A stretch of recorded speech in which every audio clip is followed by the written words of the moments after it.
Hi, I'm Mary Louise Venata and very proud to be the Executive Director of the Salem Fire Foundation. And I'm very happy today to have with me Lesa Goff. Lesa is our new president as of January. Welcome, Lesa. Thank you so much. So this is an exciting role for you. You've been on the board a long time. Yes. And I understand you're here to talk about the Salem Fire Foundation's big upcoming Valentine's Day event. Yes, thanks, Mary Louise. I'm so excited to be president. It's been a fun journey being on the board and being a member, just taking the fire department to the next level with their ultimate goal of saving lives in the community. So basically we were formed to help fund the chief's mission to increase the save rate for cardiac arrest for the Salem Fire Department, because everybody who has a cardiac event, their chance of surviving, if someone can get to them quick, do CPR, maybe find a local AED, they have a higher chance of walking out of the hospital, and that makes other family members very happy. So it's really hard. I mean, it's if you lose someone to a cardiac event, but we're trying to put the tools and the education in the community so that we can have happy endings, because we love happy endings. Yeah, well, and there definitely has been some. I know that the foundation has some really important initiatives to help Salem have the highest cardiac save rate in the nation. What are some of those initiatives we have in place? So we've been very fortunate to get some grants from the Salem Hospital and put some AEDs out into the community. So we've enjoyed their partnership. We're strategically putting these AEDs throughout the city of Salem. So if you have the Pulse Point app, which you can download, and someone's experiencing a heart attack, they call 911, it goes to that application. If you're CPR certified, or it'll tell you where the person is having the heart attack, where there's an AED and the closest one, so you can get there and start responding. So the firemen, when they get there, they could take over, but at least that initial interaction will help them go a long way. So we're putting AEDs in the community. Also, 8th graders, we're teaching 8th graders in the classroom because there was an unfunded state mandate to teach all students CPR before they graduate. Chief stepped up, Fire Chief Mike Nablock stepped up and said, hey, we'll do this for the school district. We'll have our firemen go out to the 8th grade students and teach this. And we chose 8th graders because they're in the home the longest, and that's probably where the majority of the heart attacks are in the home with the grandparents and stuff. Sure. There's even a success story of an 8th grader here in the community who saved his dad, and that went a long way. Yeah, well, every life saved, and our firefighters are amazing, I have to say. Yes.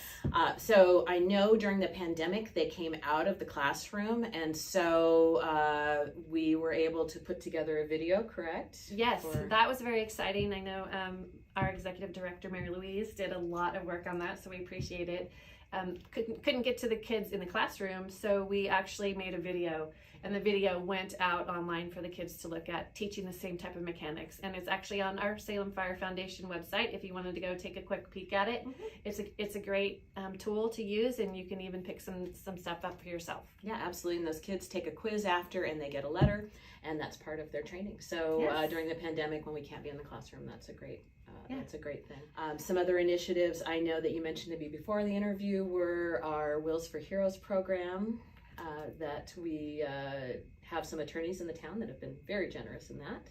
Yes, and one of our own board members, Monica Pachenko, she does Wills for Heroes, where she is actually helping our firefighters come up with their wills and their estate planning, because it's so easy to put that stuff off, and that is really helpful to the firemen in the event something happens. So the firefighters have been really excited about that program and taking good advantage of it, and it's a win-win for all. And she also recently won the Mayor's Merit Award for her work, her volunteer work, and they have put literally tens of thousands of dollars of billable hours into helping our firefighters. Yes, so that's great work. I'm sure they all appreciate it. We also do, in September, we do a golf tournament for the Benevolent Fund, which is a lot of fun. So keep your eye open for next September when we're doing this golf tournament. Yep, it'll be great. So we didn't even get to why you're here today to talk about Spark of Love, our virtual Valentine's Day auction. Yeah, so we actually do 2 fundraisers. So this is the first one we do during the year, and it's an online auction. So we get a lot of packages, a lot of great stuff,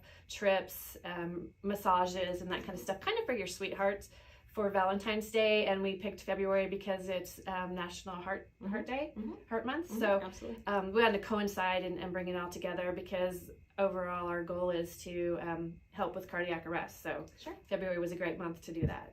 So It's virtual, so really anywhere in the world, at least if we can get things to you, we'll have that. It's on 32auctions.com/Salem Fire Foundation. So how does that work? They go to the site, they put their email in, right? Yeah, you register, and then as soon as you're registered, you can go start viewing the packages and start bidding on them, and it runs through the 7th at 7 p.m. So you'll have time to, keep checking back, so if you're registered, they can send you emails to let you know what you're trying to bid for, because you've been outbid, so of course you can't let that happen. And then at the end of the auction, we'll have your email, and then we'll reach out to you for payment. So you don't have to put your credit card in until you actually get something, which I think a lot of people maybe get a little bit nervous about that. But so that's very helpful. And I don't think they even need to register just to take a peek. So, you can get on there now and see as we're adding items as we go. So you can take a peek, and then if you want to put a bid on, you do have to put your email in. So yeah, that's great. So what kind of things will I be getting at the auction?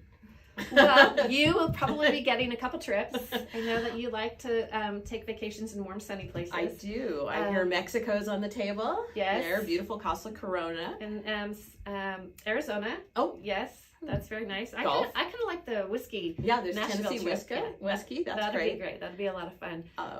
Massage packages, date night packages. We even have the self-defense handgun. Again, that was a big hit last year. So we have a babysitting package. So when you got to some of the many dinner certificates, flowers, candy, dinner, you can take leave your kids home and have them order some pizza from Wallery's, play some games, and do some crafts while you're out having a nice evening. Yeah, having a date night with your sweetheart. So so check out our auction packages at 32auctions.com/Salem Fire Foundation. Lesa, anything else you want to add? I just want to tell everyone thank you so much for your support. We appreciate it, and we're here to save lives and make a difference in the community, so we appreciate all your help and support. Yeah, thank you again, Lesa, for being with me today, and we'll look forward to seeing you online at our auction.